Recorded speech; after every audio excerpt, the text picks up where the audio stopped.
Looking at our world from a theological perspective. This is the Theology Central Podcast, making theology central. Well, are you ready? Are you ready to run a 26-mile marathon? I hope you are. I need you to get up off the couch. You need to do some stretching. We need to get ourselves ready. Make sure you drink plenty of fluids because, ladies and gentlemen, we have a 26-mile marathon in front of us, and it is called the rest of the book of Jeremiah. We have to go from chapter 30 to the conclusion of the book. We have a long ways to go, and I hope you're ready to, run with us. It's going to be, I call it a marathon, right? But it's going to feel like a sprint. We're going to have to run a marathon as a sprint. I know. Is that even humanly possible? No, we'll probably die. Okay. But we have to, it's a marathon because we got to go from chapter 30 to what? Chapter 52. I believe there's 52 chapters in the book. I'm going from the top of my head. My Bible is completely on the other side of the table right now. I'm not even obviously prepared to be doing this. Almost knocked my iPad completely off the desk. I'm not ready, okay? I'm not ready, but we have to be ready, okay? After multiple hours of teaching today, we have to kick off our Jeremiah marathon, and I hope you are ready because we have to get to the finish line by the end of August. We have only a few days to go from chapter 30 to chapter 52. We are going to be doing, I don't know. I don't know exactly how this is all going to work. We're going to be utilizing a lot of different things, but I hope you find it to be beneficial. I hope it proves to be helpful. I will say this.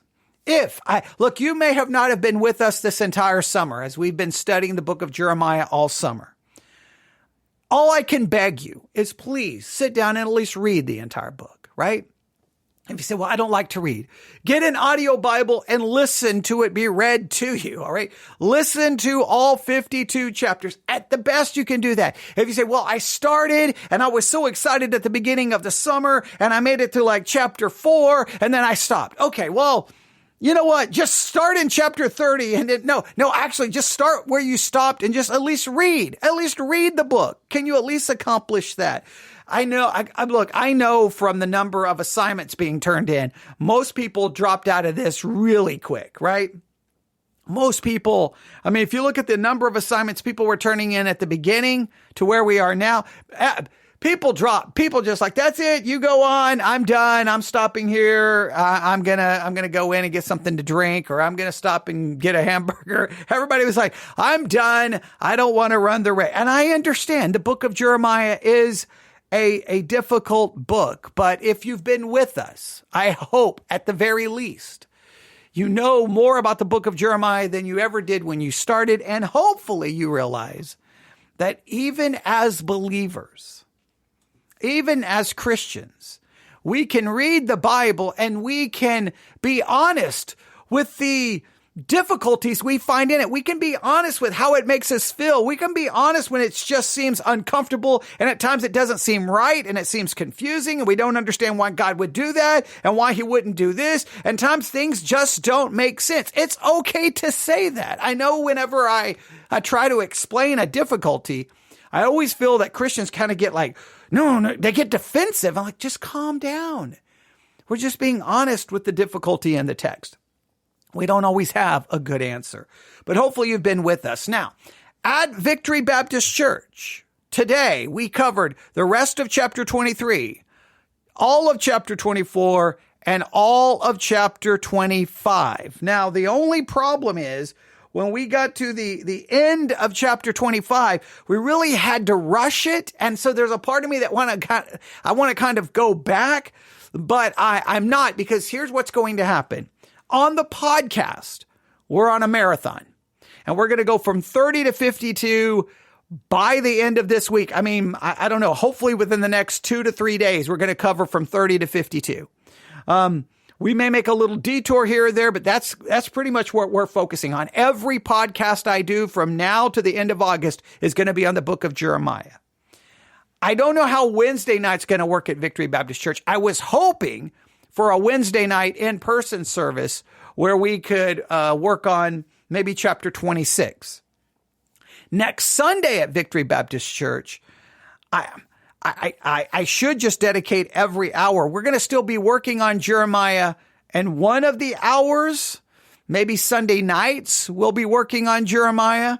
But we're going to be transitioning to a new series starting next Sunday, and we're going to start studying the history, the origins, and the content of dispensationalism, because I think it very much relates to at least some of these last chapters in Jeremiah. I think because we're going to get ourselves into a big, I mean, we've already dealt with it numerous times. Depending on one's eschatology, depending on kind of your system, you can come to radically different interpretations of the book of Jeremiah. So, well, one of those systems is dispensationalism. So we're going to look at it, and I think it will be fun, and I think it will be beneficial. But we've got to get started. So I'm just kind of talking here, giving you an opportunity to get up off the couch. I need you to stretch. I need you to get something to drink. Are you ready? You may need like about 15 pencils and about 30 notebooks, and we're going to begin. But before we start off with the way we're going to do this moving forward, or at least the main thing we're going to be utilizing, I got to have a little bit of fun here. We're getting ready to run a marathon, right? We're not going to be able to laugh by the time the marathon is over. We're going to collapse and we're going to be exhausted. So before we start, we got to have a little bit of fun. All right. Because as I've been working on the book of Jeremiah, I've been obviously listening to sermon after sermon after sermon. I've challenged you to do the same thing. I've challenged you at different times to open up the Sermons 2.0 app and just look up sermons on Jeremiah. Sometimes I've given you specific sermons to look for, specific chapters. So I hope you've utilized that tool. If you haven't utilized that tool, I mean, look, here's what I know. There's only so much I can do. I can beg people, plead with people, but if people drop out, people drop out. There's nothing I can do. But hopefully because at least, even if you dropped out, you could have been listening to sermons on Jeremiah. You could have dedicated the whole summer to listen to one sermon a day. I mean, the minimum you could have done that, right? So, but if you didn't, that's okay. But I have been, and I don't know what time it was. I don't even know. Maybe it was 4 a.m. I don't know. I'm listening. I grab my iPad. I'm like, okay, I need a sermon to listen to. So I look up Jeremiah. I think it's 24. I think I look up Jeremiah 24, and I come across a sermon, and I start listening to it. Now the whole thing, the whole thing, it records everything. It records the entire church service. In other words, all the singing, the praying, the announcements, all of that's in it. Okay. Then the supposed preaching. The preaching covers 24 and 25, 2 chapters. Now, if you take the entire service, all of the singing, the announcements, the praying, and the conclusion, everything, and the sermon itself, the whole thing is like about 42 minutes long. And I'm like, how in the world can you do all of that in 42 minutes and cover 2 chapters in the book of Jeremiah? I'm like, that is either a skill which I will never possess. It may be a skill that I will never want. And it may be a sign of malpractice, because there's no way anyone can understand anything in 24 and 25 and covering it at about, I'm assuming that would make the sermon about 20 minutes, maybe less. I mean, but hey, this is the American church. But what I found funny was, one, of course, they're talking Jeremiah 24 and 25. And the next thing you know, we're talking about the Antichrist, and we're talking about COVID, and we're talking about digital passports. And I'm like, how in the world do people do this stuff? But okay. So I want you to hear that. And then I'm just going to let the next part be a surprise, but it's such the American church. So I thought we would kick off our marathon with a little bit of fun. This made me laugh to be fair, early this morning, I should say, about 4 a.m. I don't think I was laughing. I think I just got frustrated, and I think I said something like, oh, for crying out loud, let me listen to something else. Okay. So I don't think I found it as funny at the time, but I thought it would be funny to hear this, just to kind of get us ready for our marathon, all right? Because I don't know about you. I've been busy today, right? I've done maybe 4 hours of teaching today, 4 hours. And now here we are. I'm going to do probably another hour right now. So let's have a little bit of fun. Now, the audio here is way too low, and I apologize, but I didn't feel like trying to boost the audio just to have a little bit of fun. So, you may have to turn your volume or put your ear to your phone or use a Bluetooth speaker, maybe of more benefit. But here we go. I heard this around, 3 or 4 in the morning. Here we go.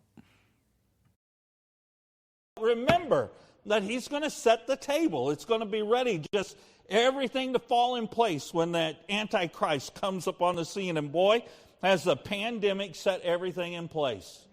They've learned how to shut down the world, right? And now they got people running around going to get vaccines and all these things. It's just kind of this controlling of the people. And there's been talk about having, a world passport and you need to have that. And then they're talking about a world bank, and they're talking about doing away with all the different currencies and coming to one. And it's just kind of setting the stage. Are we going to see it? I don't know.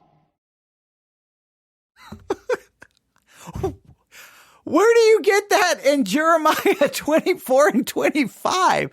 What? I don't understand. Sometimes I don't even understand preaching anymore. I don't even understand churches anymore. It's like, there's enough problems in Jeremiah 24 and 25. There are so many issues to try to figure out. And I'm not saying some of them are not related to eschatology, but for crying out loud, none of it has anything to do with digital passports, vaccines, COVID, shutdowns, and in fact, even if you were going to go that direction, well, really, as we talked about earlier tonight, if you were listening, the whole message in Jeremiah is, hey, guys, you see that pagan nation out there, the Babylonians?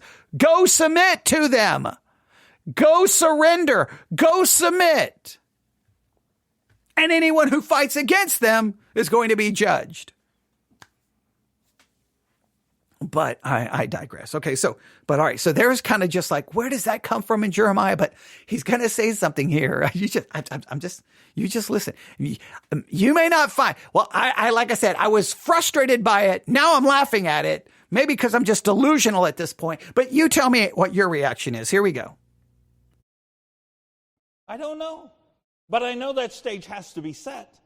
Because the Antichrist is going to step out and everybody's going to ooh and awe. And he's going to take over the problems of the world and just become this great help to them. And then there's the second basket. The rotten figs. King Zedekiah and his corrupt leaders who were destroyed by war, famine, and disease. In verses 8 through 10. And just remember, the people who are destroyed are the people who would not go out to submit to the Babylonians. So just, that's in chapter 21. So we covered all of this. Okay. Again, I just don't know what any of that had anything to do with the book of Jeremiah. Anything. But okay, now we're with the bad figs, or as the King James says, which makes me laugh, naughty figs. Okay. The naughty figs, the bad figs. Okay. All right. Let's keep listening. And, we live in a corrupt society. We live in a corrupt world, and I hate to say that there's even Christians who are corrupted by the cares of this world and the things of this world, and they're missing out on the opportunity to build for themselves, if you would, blessings and sending things on ahead in heaven because they're more concerned about what they can get here on this earth for themselves, and they're actually living in the rottenness of this earth. Okay. I don't know what, again, I don't know. It's just, I think this is how you literally can just open a Bible, just read verses and just say anything. Like you just no, well, what?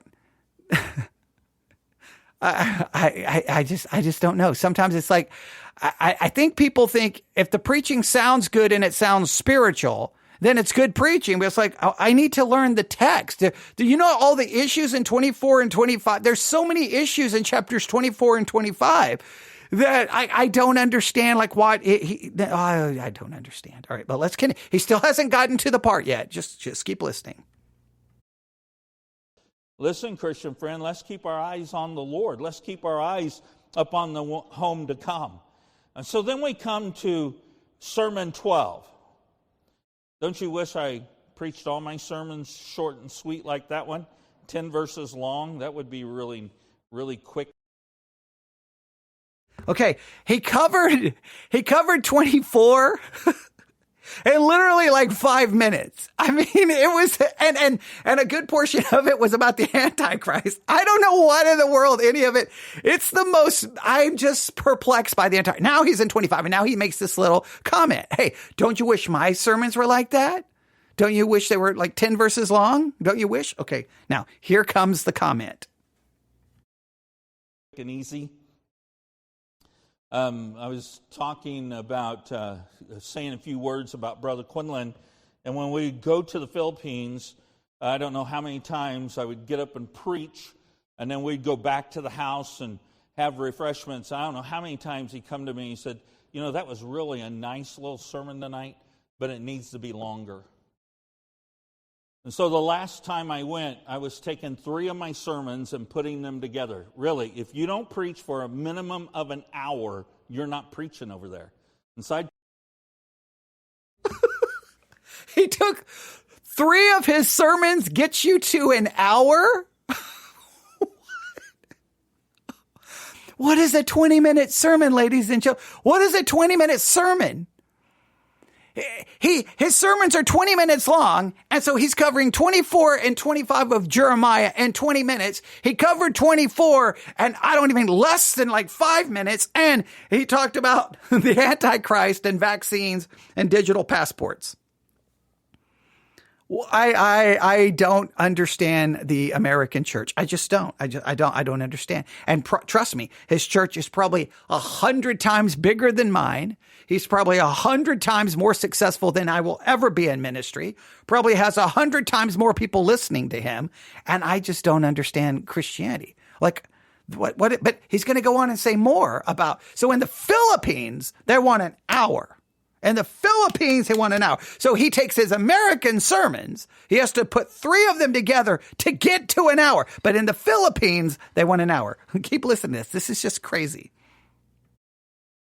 Take 2 and 3 of my sermons. So when I would be here and preach, you know, through a book of the Bible or through a chapter and spend many weeks developing, I just cram them all together and preach it over in the Philippines. They loved it, you know. I'd go an hour and 15 minutes. My wife's sitting over there all glazed, and she would remind me, now when we get back home, you got to go back to preaching the way you normally preach. But then when Brother Quinlan would get here, I would say, okay, now you're in America, okay? And you got to cut that sermon down. You get 25, 30 minutes, that's it. We don't want no hour and a half long sermons, right? Get an amen? Yeah, right. You're just as carnal as I am. I get it. But, you know. It's funny. We're carnal. It's funny. We don't want any long sermons. Obviously, and just think this sermon itself is only like 20 minutes long, and he covers chapters 24 and 25, and he's talked about digital passports, the Antichrist, nothing to do with anything in chapter 24. Now he's 25, and he's spending all of this time about this, which has nothing to do with chapter 25. Most of the sermon has nothing to do with the book of Jeremiah, but people, boom, are going to that church. Like, yeah, and see, people say, this is why I get very, very, very, very, very, very, very, very, very, very frustrated when I hear people like, well, I was never taught this and I was never taught, because you go to churches that don't teach and you don't seem to care to find anybody out there who's doing something different. So, but we'll let him finish this up really quick. We'll let him finish this up. I was told by an old preacher many years ago, the mind cannot endure what the seat cannot endure. And so it all works together. Amen? So here we are on the 12th sermon, chapter 25, 38 verses long. I'm not going to read it all, but I do want to read some of it as we get going here and thinking about this 12th sermon. The first thing we... And there you have it. That just cracked me up when I heard that. I don't know if it cracked you up, but it cracked me up, because that is such the attitude with many people. And a lot of people say they don't want that. But I'm going to, maybe I'm going to offer a little bit of a rebuke. A lot of people say they don't want that.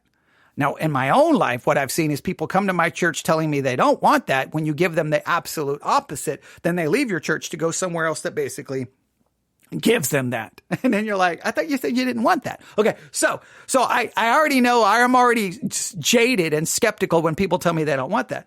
But I also know that you can spend your life hour after hour after hour trying to teach through a book, trying to give people, say, a podcast series called Bible Study Exercise, right? Where you're trying to walk people literally systematically through a book. You're giving them assignments. You're giving them homework. You're giving them the opportunity to really dive into the text. And guess what happens? You know what my number one message is right now on the Sermons 2.0 platform and the Church One platform? Alex Jones and eschatology. More people, because they see Alex Jones and eschatology. Ooh, guess what? Doing teaching on Jeremiah hour after hour after hour. It's not as attractive. It's not as interesting. It doesn't have that hook. You got to give people, you got to deal with controversy, deal with trending topics. You will get bigger numbers. Say, hey, we're going to spend the entire summer in the book of Jeremiah, and I'm inviting all of you to participate, to listen, to do the homework, to read. And people will drop out because it's hard to even keep people invested for 3 months, much less doing anything longer. That's why I think sometimes these churches who do, and look, I'm committed to doing it, but I think a lot of times we're all fooling ourselves when you're a church, because this is how it's typically worked in my church. We're going to spend 4 years in this book, 3 years in this book, 5 years in that book. When it's all said and done, guess what? You can all pat yourself on the back that you go to a church that spent 4 years going through the book. How many people are still even invested after 6 months? How many people are still reading it? And if the pastor is giving assignments or people, and by the time you get 6 months, 7 months in, people can't even remember probably the basic overview of the book. But hey, we spent 4 years going through it. But what value if no one remembers it? So all I can tell you is this. We're fast approaching. And we're doing everything in our power to stay true to what I said I would do, is finish the book of Jeremiah by the end of August.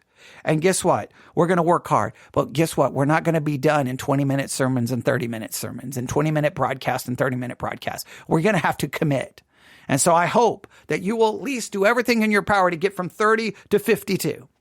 And if you dropped out, hopefully you'll drop back in and you'll say, I'm going to get as much out of this as I possibly can. So with that said, here we go. We're going to go from not tonight, but between this message and tomorrow, maybe 2 more tomorrow, we're going to go from Jeremiah chapter 30 to 39. We're going to try to go 9 chapters between tonight and by the end of tomorrow night. We're going to go 9 chapters.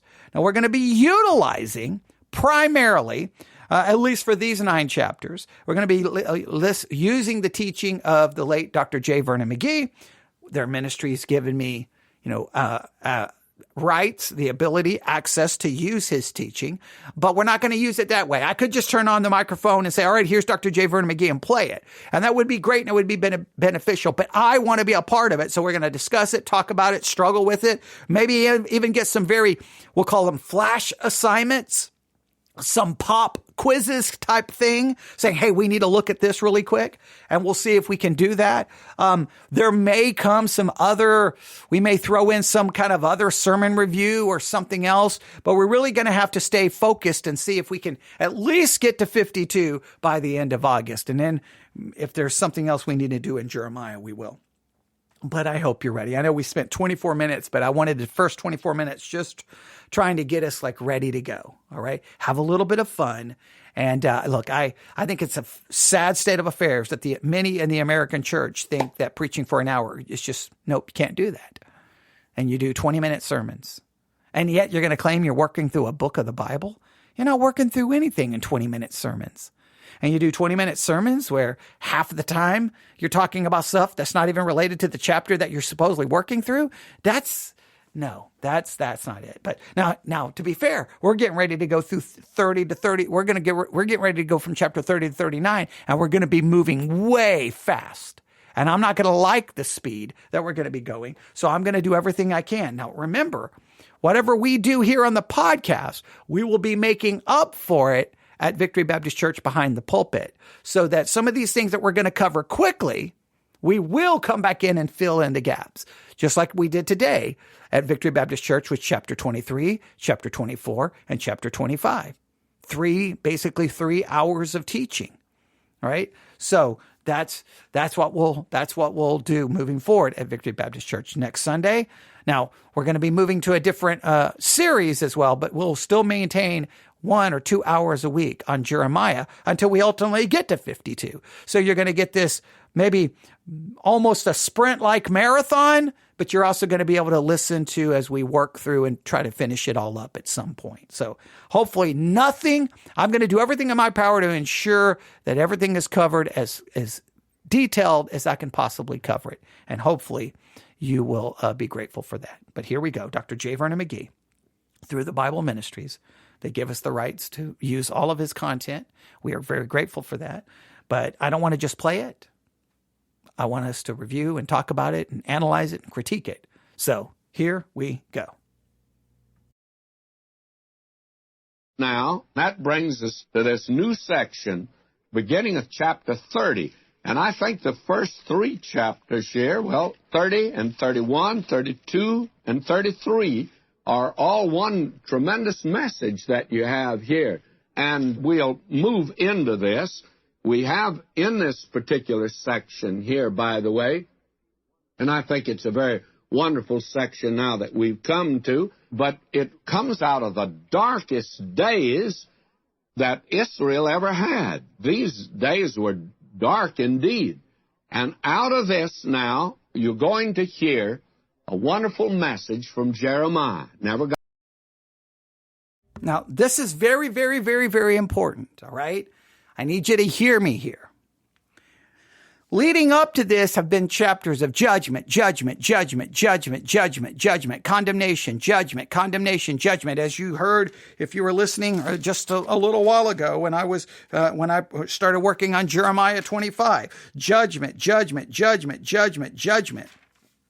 These chapters, when you come to 30, all of a sudden it's like this massive change from judgment to glorious promises, almost like a glorious salvation.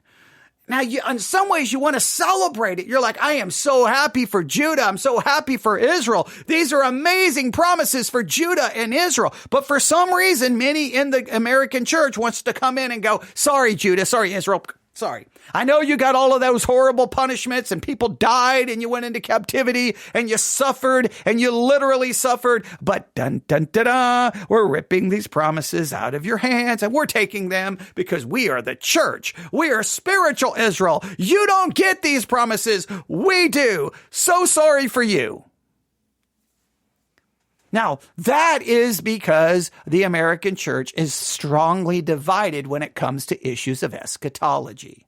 Do you see these promises to Israel, to Judah, as being literal promises to the literal nation that have to be literally fulfilled? Or do you see them as being basically spiritual promises to spiritual Israel, and the nation is finished and done with, and now it's all about the church? And these promises are fulfilled in the church, not literally, but spiritually. Many Christians say, not literal Israel, not literal Judah, spiritual Israel, spiritual promises fulfilled in the church. Some others are like, what are you doing? No, literal Israel, literal Judah, literal promises, literally fulfilled in the nation. And it has to be fulfilled future because they've never been fulfilled in any way or in any shape or form, literally, to the nation. Now, that's the dividing point here. That's the dividing point in theology. That's the dividing point in the American church or in the global church. Now, we can have the debates all day. We'll be talking about a lot more of this when we start looking at dispensationalism, see, which is a perfect study to get into when coming out of Jeremiah. But this is the issue. So if you're more reformed, obviously typically being more amil, you're going to be like, nope, not literal Israel. This is the church, and it's fulfilled spiritually. And if you're more dispensational, you're going to be like, no, literal Israel, literal Judah, literal promises, it will be literally fulfilled. Now, what I hate is that it gets turned into, reformed or amil versus dispensational, non-reformed. I hate that. I hate that it gets turned into camps and teams. I don't care about the camp and I don't care about the team. I care about what's the best way to interpret the passage based off how the book has been written and how we've understood it up to this point. Because up to this point, Israel and Judah is Israel and Judah. The curses are literal judgments that literally happened to the literal nation. They literally went into literal captivity for literally 70 years in Babylon. The church didn't. They did. So then I would assume the promises would have to be for the same people, right? Okay, now, some people say, well, you're oversimplifying it. And I understand there's layers to it, and I understand the complexities of it, all right? I'm very aware. I went to schools that were amil, and I had to write papers from an amil position defending it. I went to schools that were extremely dispensational and had to write papers from a dispensational perspective and defend it.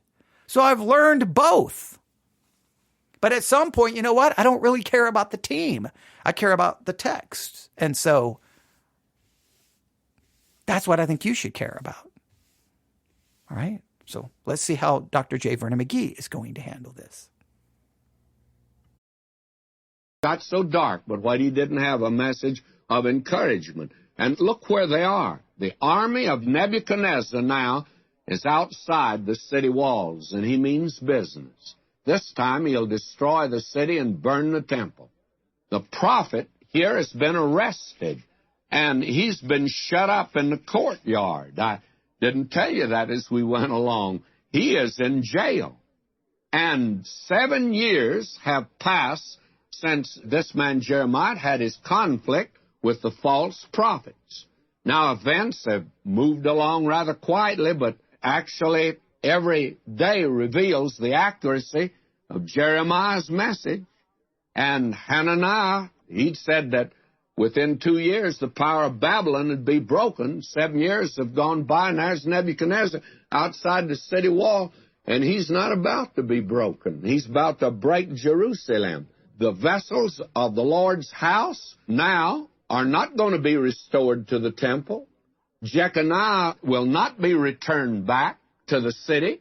And things now have gone from bad to worse, and they're out of the frying pan into the fire, and the life of the nation has gone down.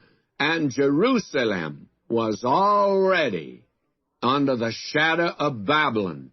And God's prophet was held captive by that rebellious spirit of a sinning nation who refused to hear the word of the Lord. Now, can any hour be darker?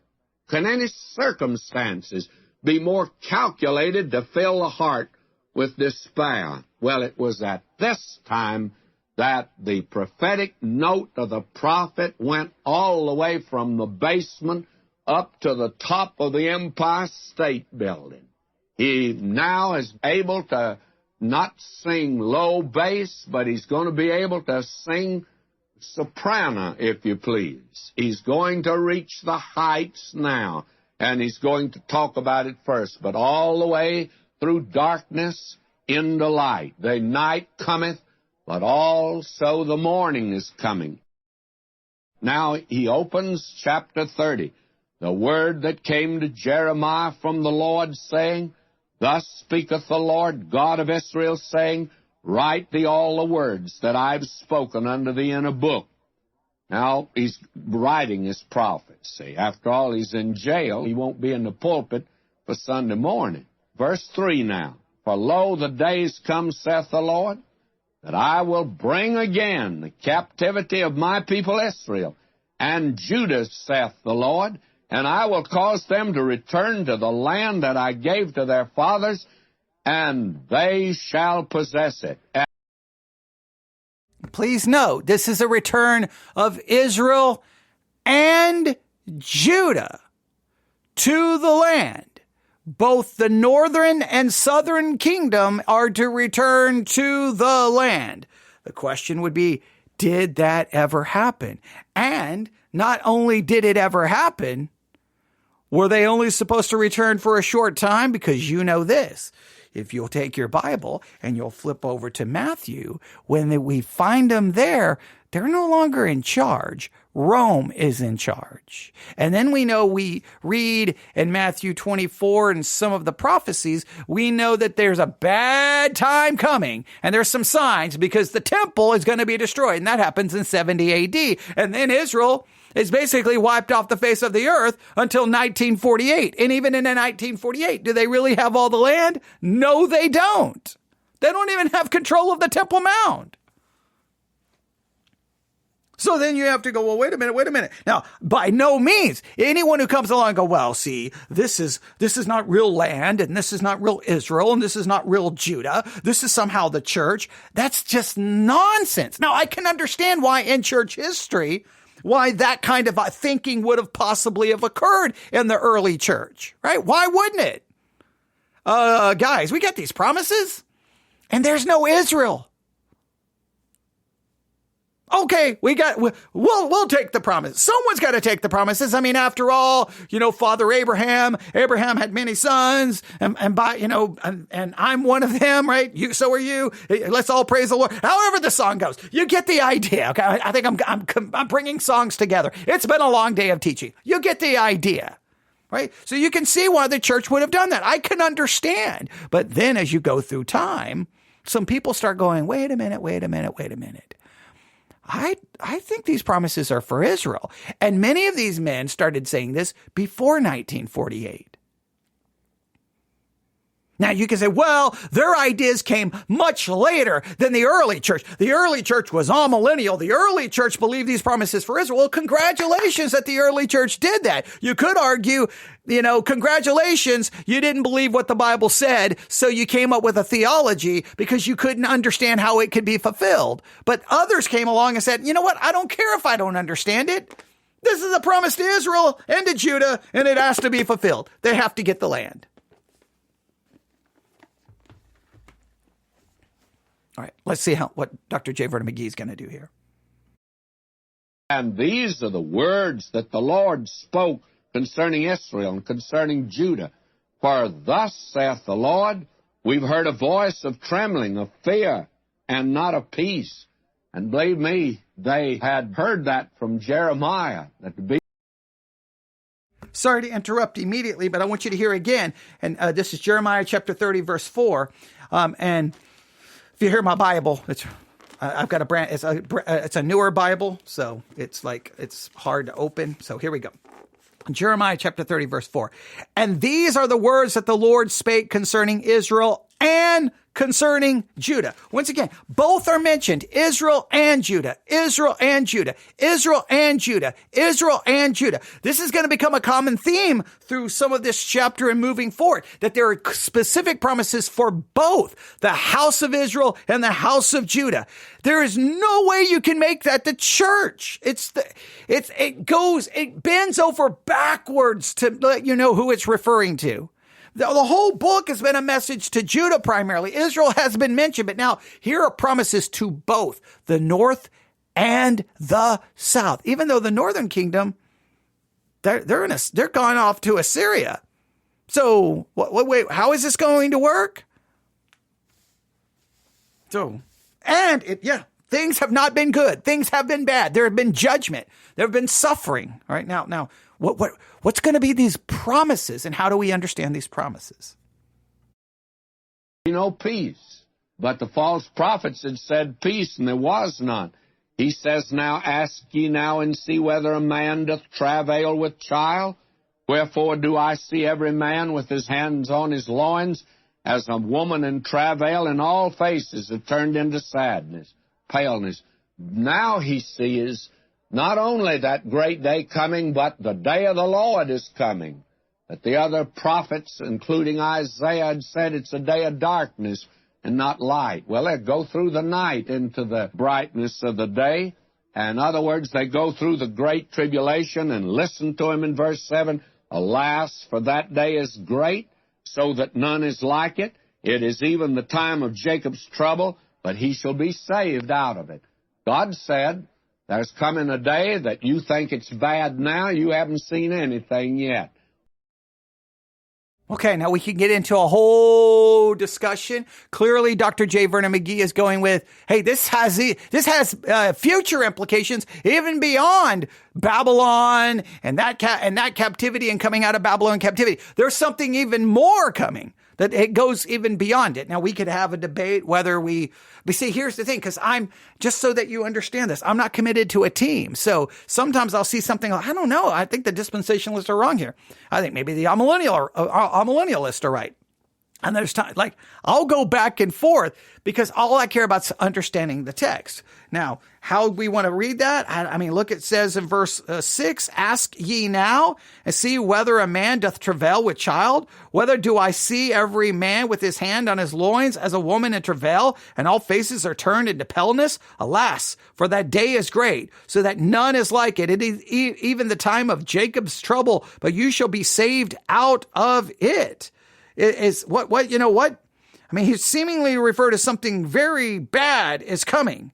What exactly is referring to here? We could get into, that this day of the Lord, is it something there? Is it partially fulfilled there, but it's going to be future, the future, or the ultimate fulfillment is sometime in the future. Yes, I can get it out ultimately. So how do we understand that? I mean, we could get into a big debate there, but just know, obviously, Dr. J. Vernon McGee is going a specific direction. All right. But, if we do believe that there's a time of something bad coming, then you can see why some of this would sound like it, right? Or is some of this just kind of a prelude, a preview of what will come later, and that we can compare it to this? Wait until that great tribulation begins. Verse 9, but they shall serve the Lord their God and David their king, whom I will raise up unto them. Now, wait a minute. We get some promises here, right? Okay, you're going to be saved out of it. Verse 8, for it shall come to pass in that day, saith the Lord of hosts, that I will break his yoke from off thy neck. I will burst thy bonds, and strangers shall no more serve themselves of him. And then, for they shall serve the Lord their God and David their king, whom I will raise up unto them. He's going to raise up David unto them?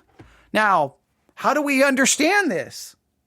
Now, are you going to say, well, this is the church because now Jesus is ruling and reigning over the church? This has to be for Israel. Somehow David is going to be back on the throne for Israel. The only thing you could say, well, then that has to be, we would say that would point to Jesus, right? It points to Jesus, who will sit on the throne of David, the ultimate fulfillment of what David pointed to, the Messiah. Well, then that would have to be a millennial kingdom, right? Where Christ rules and reigns, and then Israel gets all the promises that has never yet been fulfilled. I don't know what else you do here unless you spiritualize it and say, well, Christ is ruling and reigning in the church for spiritual Israel, because actual Israel and actual Judah, you lost out, you get nothing. And that's where I don't see how you can do that. But let's see what Dr. J. Vernon McGee does. And out of that time of awful trouble, they're going to return to the land, and David will be raised from the dead when they enter the kingdom and will reign over these people. Now, verse 18, will you notice? All right, Dr. J. Vernon McGee goes with a literal approach. David will be literally raised from the dead. Now, I'm not so, that would give us much to ponder. This is how my study Bible says, David their king, whom God will raise up unto them, refers to the future ideal king, a so-called second David. The messianic portion in the line of David is paired with the Lord their God. So they say this is pointing to the Messiah. He's going with a literal idea that David's going to be raised from the dead. I don't know about the David being raised from the dead. I don't even know if I've been taught that perspective ever. Or maybe I've heard it. But I think some of this clearly points to there's got to be some kind of future something, right? There's got to be a future something. And what is it going to look like? And then you try to piece together what it's going to look like, because there's nothing in history that seems to fit a lot of this. And trust me, it's going to become more and more obvious that nothing in history ever recorded anything like it as it becomes more descriptive as we move on.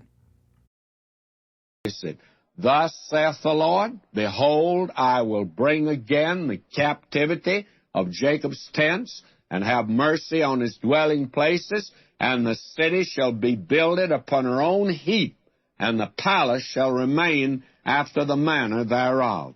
Now, when will this take place?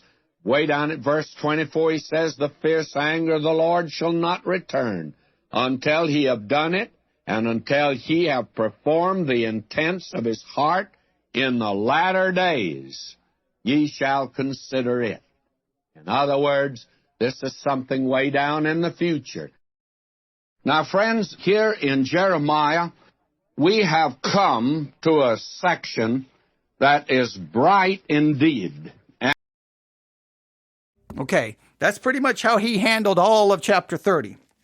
All right, but I'm going to go to verse 18. All right, Jeremiah chapter 30, verse 18. I'm just going to read 18 to 24. I'm going to read 18 to 24, okay? I know he skipped a lot. I'm going to try to fill in gaps where I can, but also try to move us forward as much as possible, all right? Jeremiah 30, verse 18. If I said chapter 18, I apologize. Jeremiah chapter 30, verse 18. Thus saith the Lord, behold, I will bring again the captivity of Jacob's tents, have mercy on his dwelling places, and the city shall be builded up upon her own heap, and the palace shall remain after the manner thereof. And out of them shall proceed thanksgiving, and the voice of them that make merry, and I will multiply them, and they shall not be a few. I will also glorify them, and they shall not be small. Their children also shall be as aforetime, and their congregation shall be established before me, and I will punish all that oppress them. And their nobles shall be of themselves, and their governor shall proceed from the midst of them, and I will cause him to draw near, and he shall approach unto me. For who is this that engaged his heart to approach unto me, saith the Lord? And yes, you shall be my people, and I will be your God. Behold, thy whirlwind of the Lord goeth forth with fury, continuing whirlwind. It shall fall with pain upon the head of the wicked. The fierce anger of the Lord shall not return until he have done it, and then until he have performed the intents of his heart. In the latter days you shall consider it. Now, some of that you may be able to say, okay, I think that happened coming out of the Babylonian captivity, but it all seems to describe a return and a being glorified and everything being rebuilt, and it almost in a way that sounds permanent. And we know it's not permanent when they come out of Babylonian captivity, because not long they're under the control of Rome, and then the temple is destroyed and Israel's wiped off the face of the earth until 1948. And they still don't have control over where the temple was. And there's an Islamic mosque sitting on it. So you'll be like, I don't think this was fulfilled coming out of the Babylonian captivity. Now, even if you think some of this may be, and I got no problem. Look, anytime you can find any of it and say, I think it was fulfilled here, I'm more than willing to listen. But there's plenty of it. There's no way it was fulfilled. So then you have to say, well, it was just exaggerated speech. It was just exaggerated speech. But I don't think that works. I don't think that works. And it's for Israel and it's for Judah. All right, now we're getting ready. He's getting ready to start chapter 31. We're fast approaching 50 minutes. All right, I think, and this chapter is 40 verses, and it may be one of the most important chapters when you deal with some of these controversies. So what I'm going to do is I'm going to stop us here so that the next time, and starting tomorrow, when we cover 31, we can take as much time. I don't want to get in the middle of 31 and stop. That would be malpractice. When we get to chapter 30, we're going to listen to everything he has to say. And we've already dealt with chapter 30 in great detail in our study of Jeremiah. Remember, I allowed us to jump ahead because of some issues that we saw earlier. And we covered a lot of this, but we will cover it again. So that's what we'll do tomorrow. we will look at chapter 31. Now, the goal tomorrow is chapter 31, 32, and 33. I think would be good to get out of the way Monday, if we can, at least chapter 31. And then Tuesday, we'll just see. We'll just see. All right, we'll just see. We'll just see. Yeah, we got a long ways to go, but we'll see. All right, because if I'm looking here,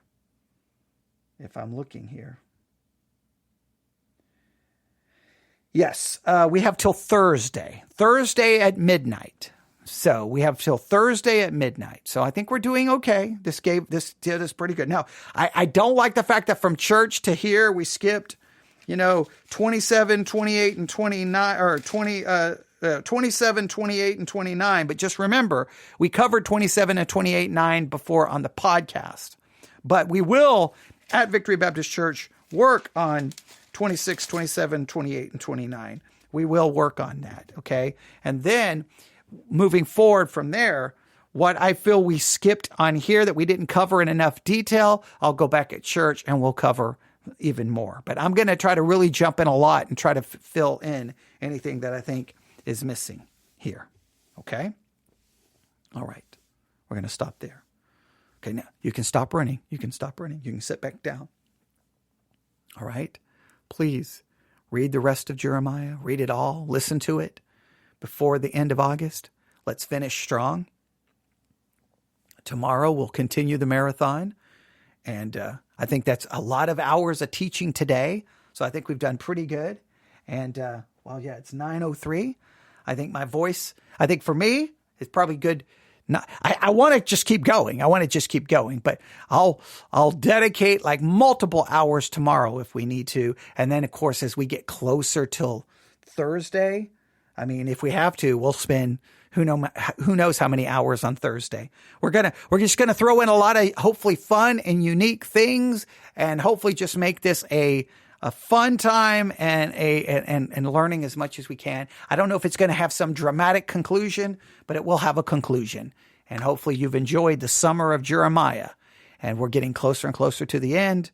I would challenge you, chapter 31. You may want to read that chapter as much as you possibly can, right? Because, there's so much here. All right, we'll stop. Thank you. You can email me, newsif@yahoo.com. That's newsif@yahoo.com. Everyone have a wonderful Sunday evening, a great week, and we'll see how far we can get before the end of August. Thanks for listening. God bless.